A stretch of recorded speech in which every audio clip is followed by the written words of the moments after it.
Welcome back. It's Seth here. Today I'd like to discuss the top 5 habits of the middle class that are keeping them poor. And being totally upfront, I grew up in a middle class family.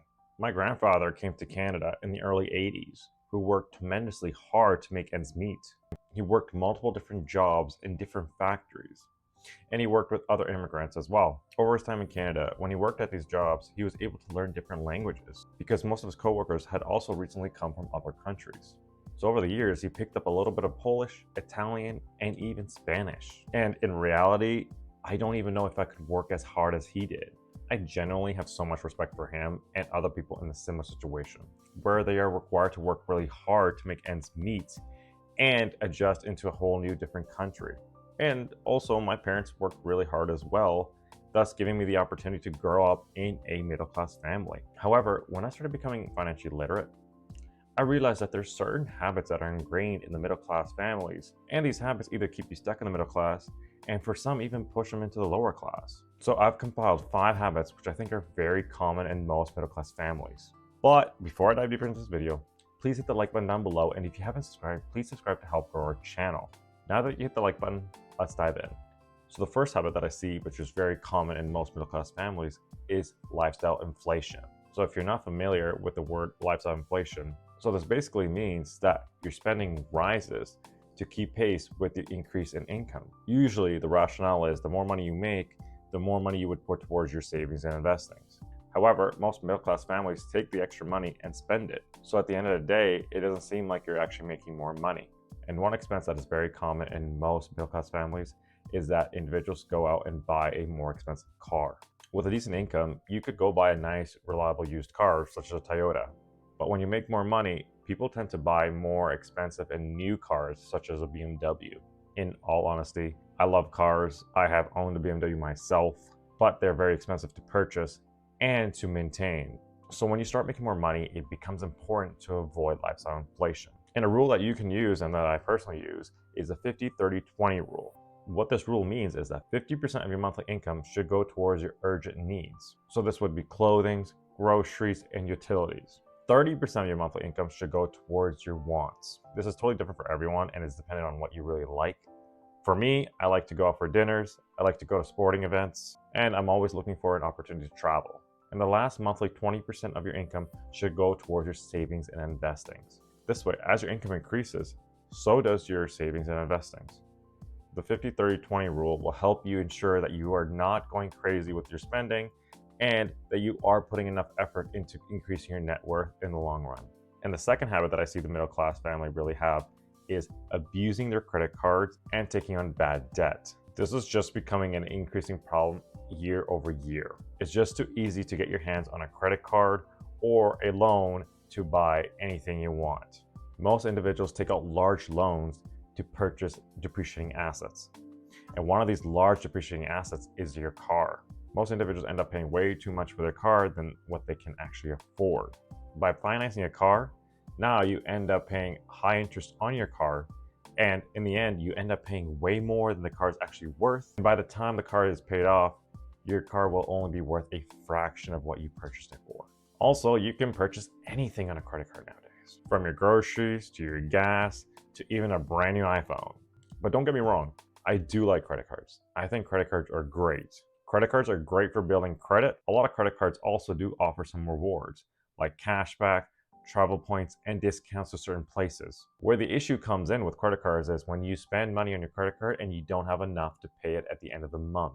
Then you end up paying anywhere from 19 to 26% in interest. And most people in the middle class tend to struggle to pay off the full credit card debt. And then this debt just spirals, becoming almost never ending.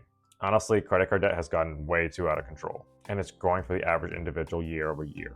It's reported that the current average credit card debt among cardholders with an unpaid balance in the third quarter of 2024 was $7,236, which is up from the second quarter of $7,130. I would say, if possible, take out a loan for an appreciating asset. So this way, when the asset is paid off, it will increase your net worth. And with credit cards, try to only spend as much as you can pay off at the end of the month. This way you can get the benefit of building credit and taking all the benefits that a credit card can offer you. And in the end, it will help you avoid credit card debt. Now, the third habit the middle class has is that they do not have an emergency fund. I don't care what you say, but this is downright scary. You need an emergency fund. From the breakdown we see from the different generations, we see that 25% of Generation Z, 34% of millennials, 40% of Generation X, and 28% of baby boomers are living paycheck to paycheck. This means that if any of these individuals miss a paycheck because they quit their job or they lost their job, it will put them in financial jeopardy to meet their current financial obligations. And most of these financial obligations are going to be very important, such as your rent, your car payments, and your credit card bills. So I cannot emphasize enough how important it is to have an emergency fund so that you don't end up freaking out over your expenses when you do lose your job. I would say you should at least aim to have 6 months of an emergency fund for all your monthly expenses. And I'll give you an example so that you fully understand the concept. First thing I would do is aim to figure out what your monthly expenses are. In this example, we'll say that you have to pay rent, which is $2,000 a month. You have utilities, which cost you around $300 a month. Then we'll say your car expenses are around $500 a month. Of course, we need food, so we'll say groceries are $400 a month. Of course, you're gonna have some other expenses such as your subscriptions to Netflix or your gym membership. So let's say that's another $300 a month. This means that your monthly expenses add up to $3,500 a month. This means that you need an emergency fund of $21,000 to help you stay afloat for the next 6 months. This emergency fund will help you stay focused on finding another job if you do lose it, rather than also worrying about how you're going to pay your expenses in the meantime. Now moving to the fourth habit that I see among middle class families, that they avoid investing. The middle class really views the stock market like as if it's gambling and it's really risky. They do have this fear that if they invest their money, they'll lose all of it. And when the middle class families do start to invest, it is much later than most wealthier individuals. A study done by Robo-Advisor Personal Capital found that the average individual does not start investing until they reach the age of 33. That's huge because the person that started investing in their 20s would have a lot more money than someone who starts at the age of 30. And if you watch my other videos, I really push that you start investing as soon as possible so you can generate higher returns. And I'll give you an example of how much money you can potentially lose by investing later. So let's compare two individuals. The first individual, let's say his name is Jimmy, is 25 years old. And then we have another individual who's Tom, who's 35 years old. Let's say both are willing to invest $500 a month with the average return of 10%. Both want to retire at the age of 65. So Jimmy, who's 25, will have 40 years to invest, and Tom, who's 35, will have 30 years to invest. And now what you find is Jimmy, who's 25, will have generated a bit over $2.7 million by the time they are 65. Tom, who's 35, who's investing the same amount of money, will have generated just a bit over $1 million.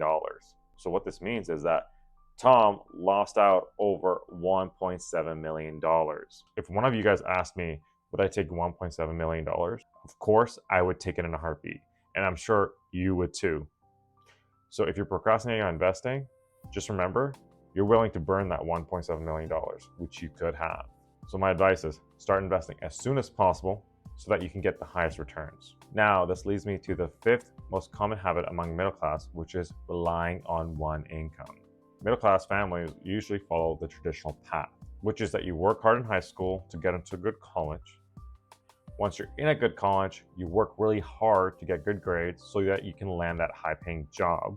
Once you get your high-paying job, you work hard to get promoted and move up in your career. However, if you look at most millionaires, they don't rely on just one income to make them that millionaire. Most millionaires have multiple streams of income, so that if one income goes away, they can rely on the other in the meantime. So an article published by Yahoo Finance says that according to the IRS, the average millionaire does not have one, not two, but has 7 different sources of income. And they were able to provide us these 7 common incomes that they see. These incomes consist of dividend income from stocks, earned income from a paycheck, so your job, rental income from real estate, royalty income, intellectual property, inventions, capital gains from selling assets that have appreciated in value, profit from a business, interest from savings, bonds, or lending activities. So if you only have one stream of income right now, I highly advise that you diversify and try to find a couple other sources of income to add. This way, it'll help you become financially independent much faster.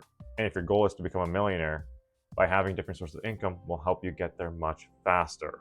So if you're someone that's suffering from some or if not all these bad habits, I hope you took away something from this video today so that you can start making changes for your future. So I hope you guys enjoy this video. Please stay tuned for future videos. And until next time, remember to keep investing.